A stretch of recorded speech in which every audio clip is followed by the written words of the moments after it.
성경에 보면 한 알의 밀알이 땅에 떨어져 썩으면 많은 열매를 맺는다, 그렇게 말씀하셨어요. 그런데 이 밀알이 누구냐? 예수님입니다. 예수님이 하나님이 땅에 보내서 한 알의 밀알이 되게 하시니까 그 예수님을 통해서 많은 사람이 구원받고 하나님의 백성들이 많이 이제 생겨났어요. 또 그 한 알의 밀알이 복음인데, 복음을 전하게 되면 그 복음의 역사로 많은 사람이 구원받는 역사가 나타나게 됩니다. 할렐루야. 그리고 시편 126편 5절에 보면 눈물로 씨를 뿌리는 자는 기쁨으로 거두리로다, 그랬습니다. 여러분, 눈물의 씨 뿌림이 헛되지 않다는 거예요. 눈물로 씨를 뿌리면 기쁨으로 거두는 날이 온다라고 말씀하셨어요. 할렐루야. 여러분, 지난 세월을 돌아보면 딱 한마디가 요약이 돼요. 감사합니다, 하나님. 그거밖에 없어요. 감사합니다, 감사합니다. 과거를 생각해도 감사하고, 현재를 생각해도 감사하고, 미래를 바라보면서 약속을 주신 하나님께 감사한 것밖에 없어요. 오늘 성경에 보면은 사도 요한이 반모섬에 유배를 가가지고 있을 때 하나님께서 앞으로 될 일을 쭉 예언을 했어요. 그래서 그게 계시록인데, 그 계시록 속에 들어있는 소아시아 7교회 중에 그 에베소 교회에 대해서 편지한 내용을 오늘 우리가 한번 같이 읽었습니다. 그 내용을 보면은 그렇습니다. 에베소 교회 사자에게 편지하라. 오른손에 있는 7뼈를 붙잡고 7 금촛대 사이를 다니시는 이가 이러시되라는 말씀이 있어요. 그러면 하나님께서 뭐냐? 또 주님은 그 7 별을 붙들고 계시다. 별을 붙든다. 바로 그 교회를 목양하는 주의 종을 붙들고 있는 거죠. 그것도 뭐로? 능력의 손으로 붙들고 있다. 그리고 7 금촛대 사이로 다닌다라는 말씀이 있어요. 그 말씀 뒤에 하는 말씀을 쭉 보면은 내 행위를 안다, 그랬습니다. 내 행위를 안다. 내가 너의 수고하는 것도 안다. 너가 인내하는 것도 안다. 악한 자들을 용납지 아니하고 자칭 사도로 하면서 미혹하는 자들도 너희가 잘 분별한 줄 안다. 거짓된 것을 드러내고 또 고도의 분별력을 가지고 있는 것도 내가 안다, 그렇게 얘기했습니다. 하나님께서 아시는 하나님, 수고한 것도 알고 또 헌신한 것도 알고 심은 것도 알고 거둘 걸 또 아시는 하나님이라는 걸 믿게 되기를 주님의 이름으로 축원합니다.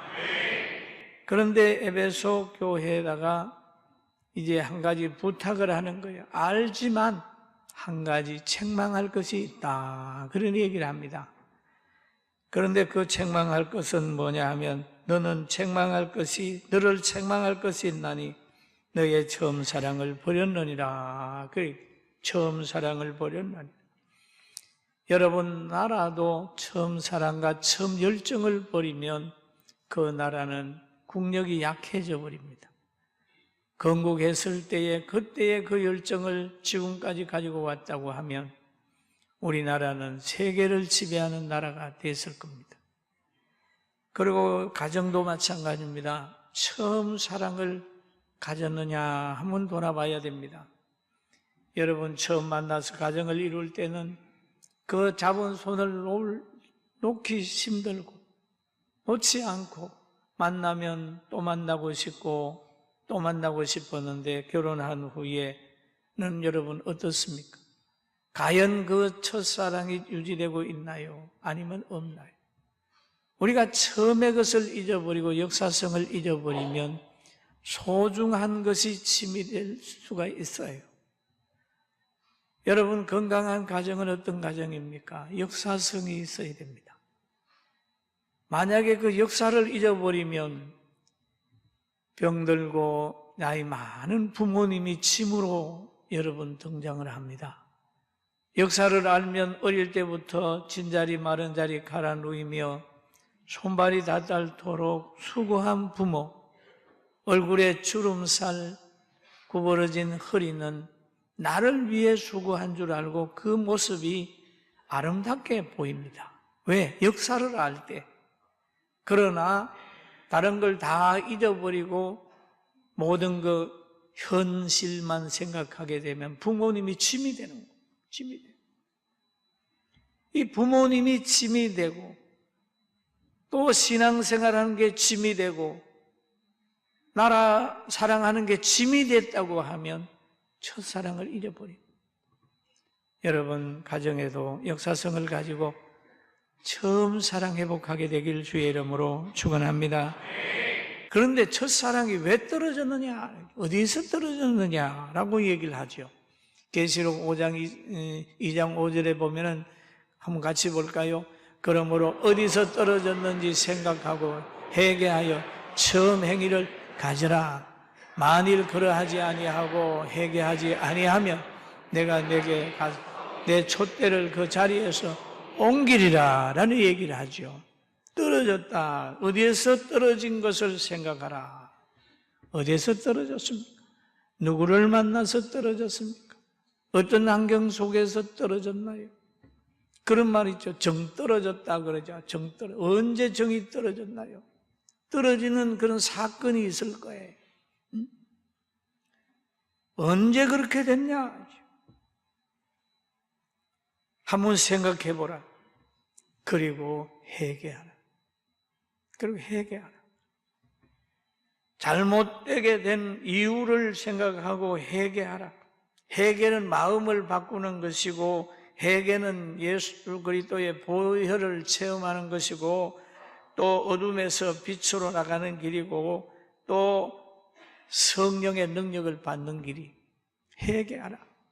이 회개하면 성령을 선물로 받는데 회개하면 사랑이 들어오고 회개하게 되게 되면 믿음이 들어오고 회개하게 되면 온유한 마음이 생기고 회개하게 되면 화평하게 되고 그런 것이 성령 안에 쫙 들어오는 거예요. 그런데 이 회개할 때 어떻게 하면 회개하느냐? 여러분, 하나님의 말씀을 듣다가 찔림이 오거든 그때가 회개할 때입니다. 할렐루야. 복 있는 사람은 찔림이 오면 회개하고 악한 사람은 찔림이 오면 돌을 드는 거예요. 믿음은 행함이 뒤따라야 온전한 믿음입니다. 야고보서 2장 26절에 보니까 영혼 없는 몸이 죽은 것 같이 행함 없는 믿음은 죽은 것이니라 라고 얘기했습니다. 죽었다. 그러면 구원받은 사람들도 구원받은 사람이 가져야 되는 인격과 삶을 가져야 되기 때문에 그 구원받은 사람에게 늘 바울이나 베드로는 편지해가지고 이렇게 살아라, 저렇게 살아라, 그렇게 말씀한 것입니다. 그리고 오늘 베드로서에도 보면은 나그네와 행인같이 믿음 지키려고 저 본도와 갑바도기와 여러 곳에 있는 그들을 향하여 말합니다. 그들에게 편지한 내용 중에 하나가 사한들아 범사에 두려움으로 주인에게 순종하되 선하고 간용하는 자들에게만 아니라 또한 까다로운 자들에게도 그러하라. 그런 말. 그럼 사람이 살아가는 가정 속에서 사한의 역할을 하는 사람도 있고 주인의 역할을 하는 사람도 있다. 그 남자의 역할도 있고 여자의 역할도 있고 부모도 자녀도 있는데 그 모든 직분들은 거기에 충실하라는 거예요. 사한이 주인을 오히려 괴롭혀도 안 되고 주인이 사한을 무시하기나 그렇게 해도 안 된다는 거예요. 예수님 안에서 인격적인 교제를 하면서 직분에 충실하라는 거예요. 다 주인이 될 수 없고 다 사한이 될 수가 없는 겁니다. 모두가 동등하다고 하는 것은 있을 수 없는 거죠. 그걸 하나님이 인정하는 거예요. 잘못된 사회는 모두가 다 동등하다 그러는데 결국 동등하다고 하는 사람이 정말 동등하지 않게 군림하고 사람을 죽이고 억울하게 하는 그런 사람들이 얼마나 많이 있습니까? 그러면 또 말합니다. 부당하게 고난을 받아도 하나님을 생각함으로 슬픔을 참으면 이는 아름다운 일이라 그러지요. 그 말은 예수 믿는 너희도 부당하게 고난을 당할 수 있다. 부당하게 고난을 당할 수 있어요. 여러분, 부당한 고난을 당할 때에 예수님 생각하고 잘 참고 장수하셔서 승리하게 되길 주의 이름으로 축원합니다. 아멘. 부당하게 고난. 많이 당하지요. 가장 대표적인 분이 예수님 아니세요? 또 이 땅에서 예수 믿는 사람들이 부당하게 고난을 당할 때가 있어요. 그러나 그럴 때마다 예수님 생각하고 참으면 이기게 하시는 그분이 붙들어주고 영원한 세계 우리에게 승리가 있다는 거예요. 할렐루야. 영원한 세계뿐만 아니라 이 땅에서도 이미 하나님 잘 믿으면 좋은 결과가 오게 되는 거예요. 할렐루야. 그래서 베드로전서 2장 21절 같이 한번 볼까요?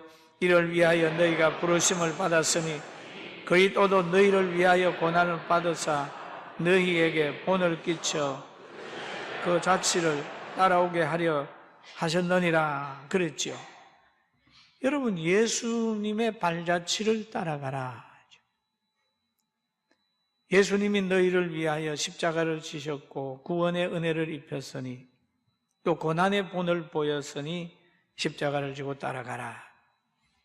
때로는 그 길이 사람 편에서 보면 외로운 길이고 배척당하는 길이고 이란이라고 정죄받는 길이고 손가락질 받는 일입니다.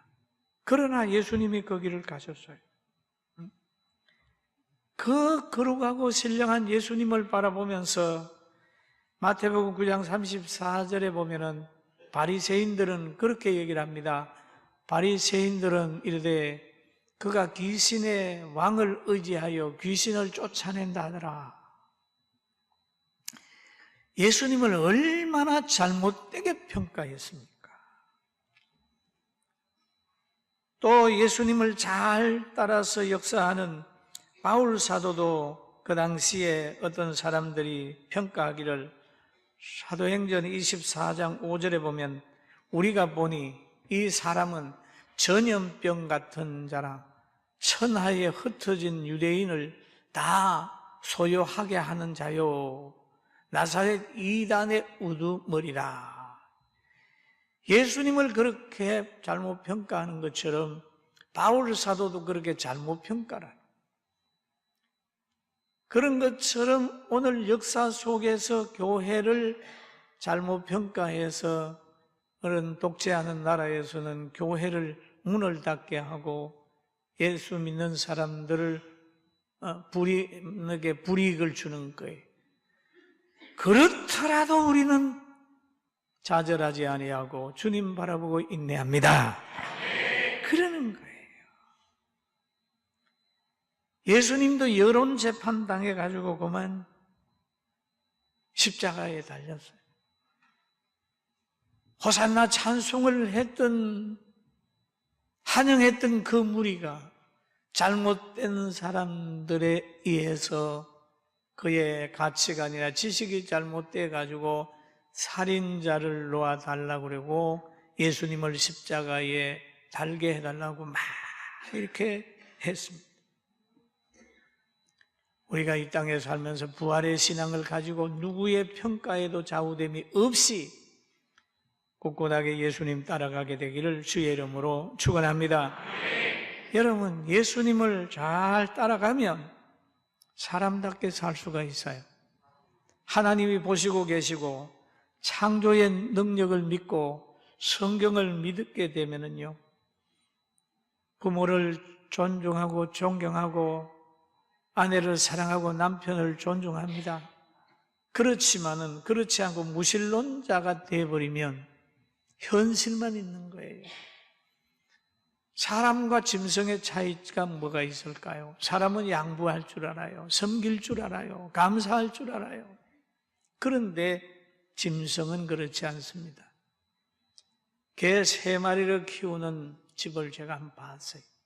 가봤더니 어미 개, 새끼 개 2마리가 있어요. 그런데 음식을 이렇게 개 밥을 주게 되니까 젊은 개가 그냥 어미 개를 콱 물어가지고 어미가 이렇게 비실비실하면서 가가지고 있더라고요. 그게 개입니다. 바로 자기에게 그렇게 낳아주고 그렇게 했는데도 그거 생각하지 안 하고 콱 물어버리는 거예요. 여러분, 현실만 생각하면 바로 자녀들이 돈 가지고 부모에게 장난한다는 거예요. 그건 짐승과 같은 일이죠. 우리는 그런 것을 보면서 스쳐보지 말고 저게 짐승처럼 돼가는구나 생각을 하고 우리는 그렇게 되지 않으려고 기도해야 됩니다. 믿습니까? 짐승처럼 돼서는 안 되잖아요. 그리고 이제 불신자로 만들고 무신론자로 만들면서 하나님께서 역사하는 간정이라든지 축복받은 얘기를 하게 되면 저거는 아니다라고 얘기를 하는 거예요. 그 아이들이 그거 보고 성경을 하나님 말씀으로 안 믿게 하려고 의도를 가지고 있는 교육이 많이 나타나고 있는 것을 봐요. 여러분, 가정에서 자녀에게 하나님의 살아계심과 하나님의 말씀, 성경이 하나님의 말씀이라는 것을 잘 가르치는 좋은 가정들 되기를 주님의 이름으로 축원합니다.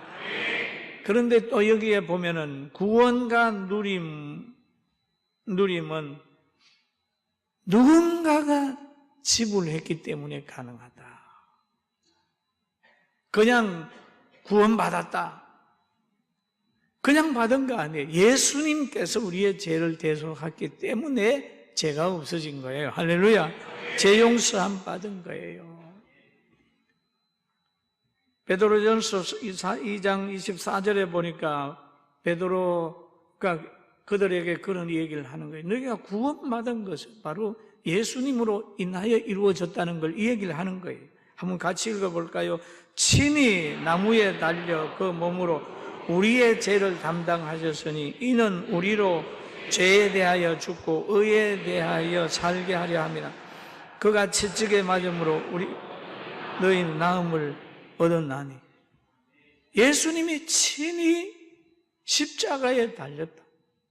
너희의 죄값을 예수님이 치렀기 때문에 너희가 의인이 되었다. 너희가 믿으니까 의인이 됐다라고 얘기를 하는 거예요.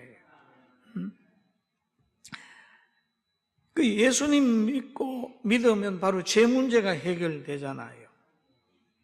그리고 우리가 예수 믿고 영곤침을 받는 것도 예수님이 친히 채찍에 맞음으로 우리가 나음을 얻었다라고 얘기를 하지 않습니까? 여러분, 우리가 신앙생활하고 행복해지는 모든 것도 하나님의 은혜로 알고 감사하며 삽시다. 할렐루야. 감사하는 거예요. 그리고 우리는 미래의 삶도 생각을 해야 됩니다. 이제 우리나라를 생각하게 되면 저는 주일 학생들에게 애국가를 좀 가르쳐야 된다 생각을 합니다. 요즘에 애들이 애국가를 잘 몰라요. 애국가. 나라를 사랑해야 되죠. 그 다음에 뭡니까? 하나님에 대한 것도 가르치고 우리나라가 이렇게 부강하게 된 이유를 아이들에게 설명을 해줘야 되는 거예요. 여러분, 그냥 우리가 공장에서 경제 대국이 된 건 그냥 된 건 아니잖아요. 요즘에 신문에 또 텔레비에 나오잖아요. 북한에서 미군 유해를 발견해가지고 미국으로 보낸다. 여러분, 미군이 바로 그 북한까지 갔겠어요? 여러분 생각해 보신 일 있습니까? 비행기를 타고 10시간 이상을 날아와야 되는 그런 거리에 왜 거기에 미군들이 거기에서 북한에 집에도 못 가고 거기에서 죽어 쓰고 있겠습니까? 그 생각해야 돼요. 3만 명 이상이 이 땅에 와서 죽었다. 뭐하러 왔냐 이게. 누구 말 때나 뭐 땅 따먹긴 하러 왔냐? 뺏으러 왔냐? 아니다.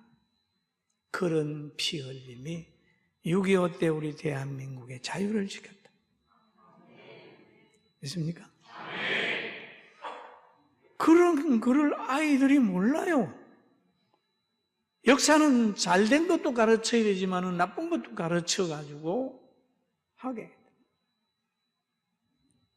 또 보면은 어떤 사람은 뭐 여러 가지 얘기를 하죠.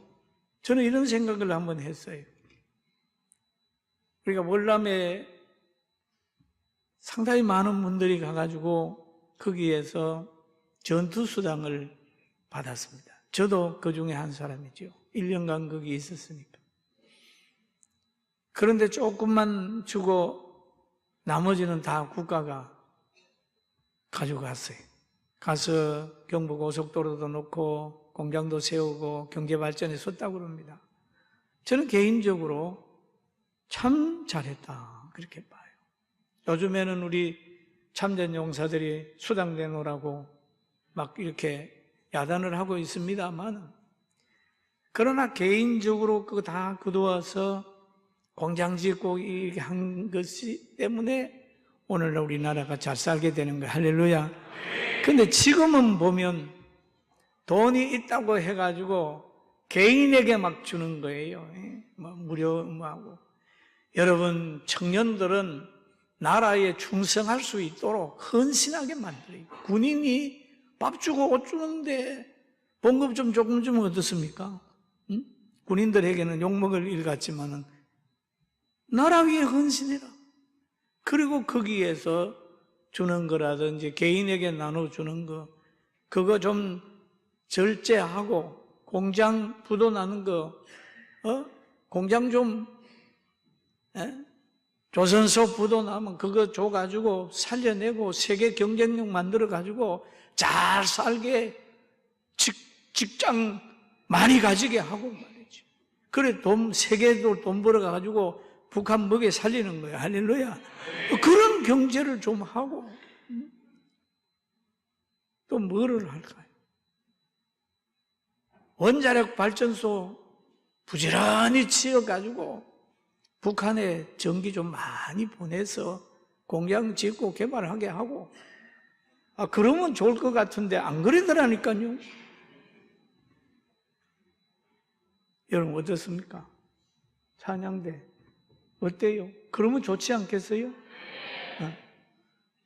내가 이런 얘기하면 저 무슨 소리를 또 저래, 설교는 안 하고 엉뚱한 소리. 그게 성경적 가치관입니다.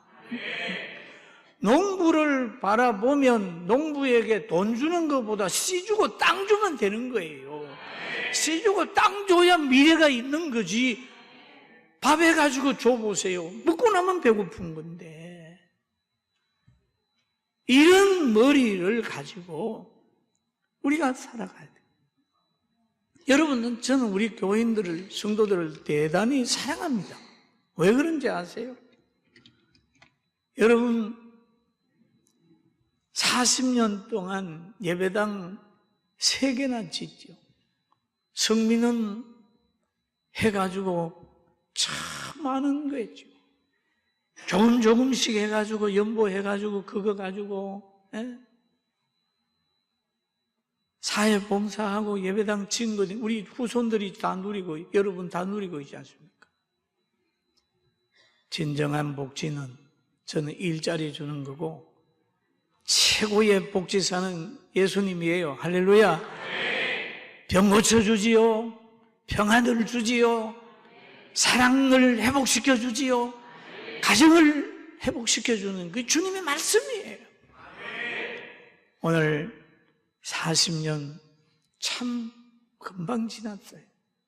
이제는 앞으로 100년 동안 여러분 크게 승리하고 영원까지 승리하고 우리 대한민국이 정말 좋은 나라가 되고 남북 통일이 될 때 가난해가지고 통일되면 뭐 하겠어요? 줄 것이 있을 때 행복해지는 거예요.